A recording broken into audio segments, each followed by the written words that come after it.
الحمد للہ وکفا وسلام علی عبادہ الذین اصطفى اما بعد.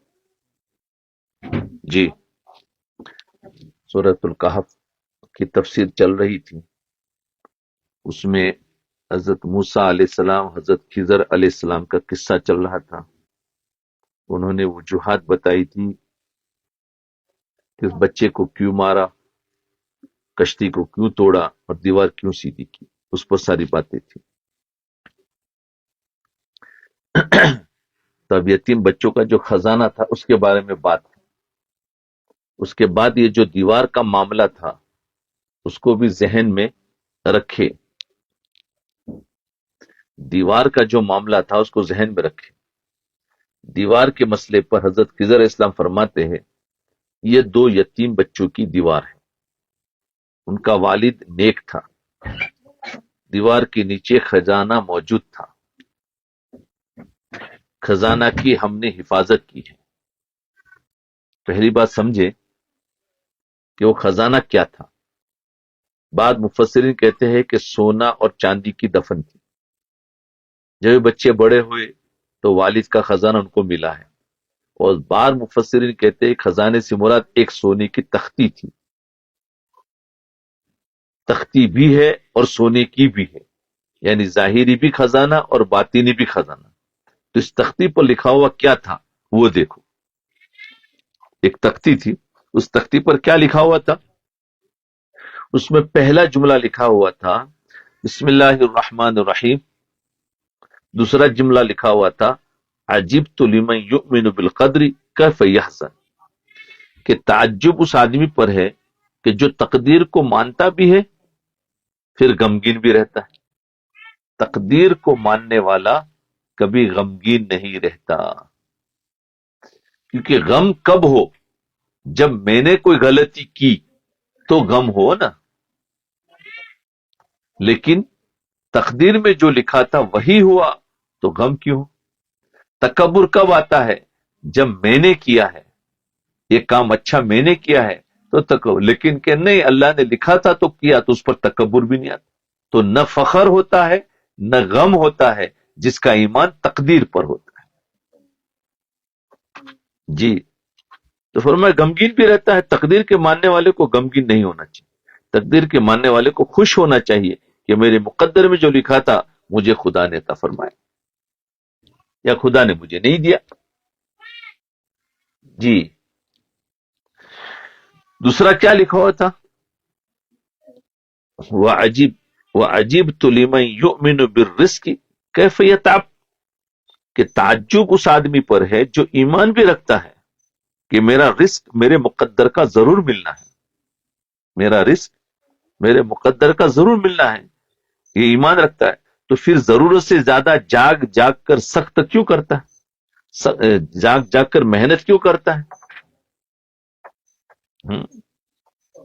گویا زیادہ محنت کر کے زیادہ کمانا یہ سمجھتا ہے کہ میں کر رہا ہوں. تقدیر پر ایمان نہیں ہے. تقدیر پر ایمان ہے کہ میرا رزق میرے مقدر میں جو لکھا ہے ملے گا. مجھے بقدر ضرورت تو ضرور تھکنا ہے، لیکن کچھ زیادہ تھکنے سے زیادہ ملے گا یہ بالکل نہیں. یہ ہمارا ایمان کے خراب ہونے کی علامت ہے، تقدیر سے یقین ہٹنے کی علامت ہے.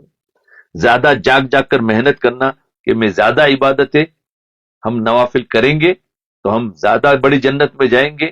نہیں، ہمیں فرائض کا اہتمام کر کے، سنتوں کا اہتمام کر کے، اور دوسرے بھی جو فرائض ہے سب کے اندر اس کا اہتمام کرے.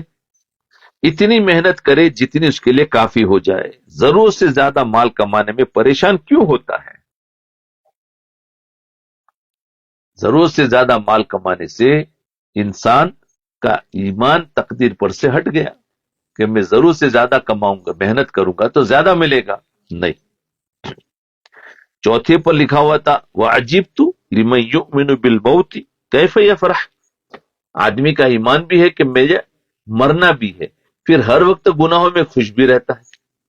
مرنے والا، بتاؤ مرنے والا کبھی خوش ہوتا ہے؟ مرنے والا جس کو پتا ہے کہ مجھے مرنا ہے تو آدمی تو ہر وقت غمگین رہے گا. دیکھو اگر کسی کو پتا چل جائے بھائی تمہیں کینسر کی بیماری ہے، اب بتاؤ کتنا غمگین ہو جاتا ہے. کیوں؟